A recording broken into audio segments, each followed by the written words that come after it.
Hi everyone, welcome to another YouTube video. In this video, we'll be learning how to use the bridge and inset tools.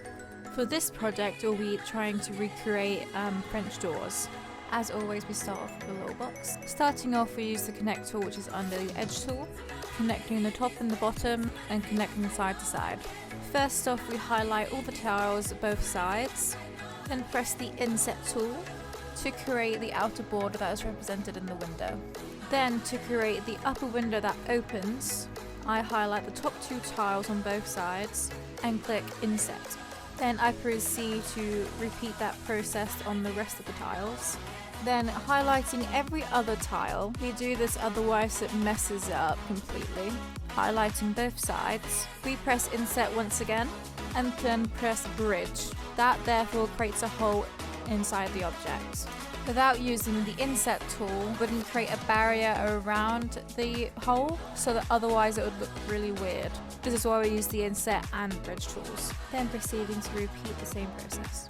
Now we start to create the door, and here's me messing about trying to get the same size. It's me trying to line it up perfectly. As I've said in my previous videos, I use the little Y, X and Z axes to make it more precise. Otherwise, it will go all over the shop.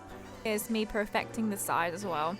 Okay, finally moving on. I am using the connect tool, which is situated under the edge tool. Here I'm highlighting the top and bottom and sides individually, lining up the correct amount of tiles compared to the window. Then here I'm starting off again with highlighting the whole thing and using the inset tool to create the border.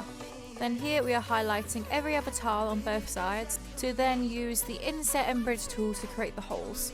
Okay, here you can see that I had to restart my object. Basically what happened, when I was highlighting the tiles, you can still move the object while in the poly tool. Basically, I accidentally pulled it when I was highlighting and didn't realize. So when I proceeded to use the bridge tool, tried to connect obviously them two holes together, which obviously didn't line up correctly, creating that mess. The only way I found out this was asking my college tutor what on earth I did wrong. And then if you look very closely, on one of the edges is way lower than the other side. Therefore, at least I found out what I did wrong, so that's why I had to restart my object. So here I'm just repeating the same process I did before.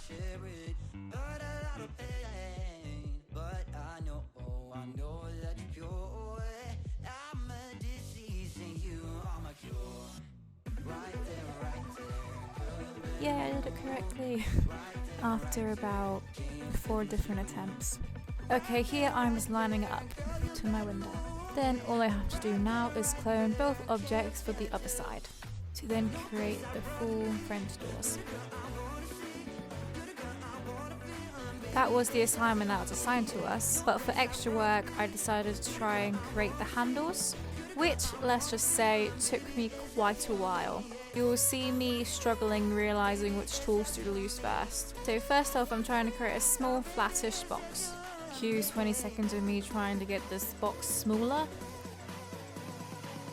Okay, finally getting the correct size. I laid it against the doors. For some reason I cloned it, where you should do the majority of the work and then clone it. Where you'll see later in the video what I mean, where it was too late because it wouldn't reflect correctly onto the other side of the door.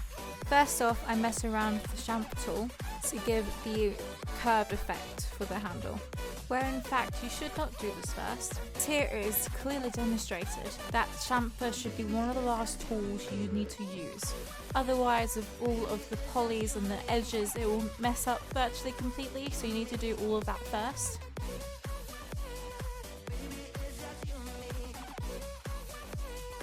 So here you can see me obviously restarting on the other handle and using the connect tool for the top and bottom and side. Then I'm highlighting the middle poly and using the extrude tool to start the handle. Then I'm repeating the same process to get the side angle of the handle.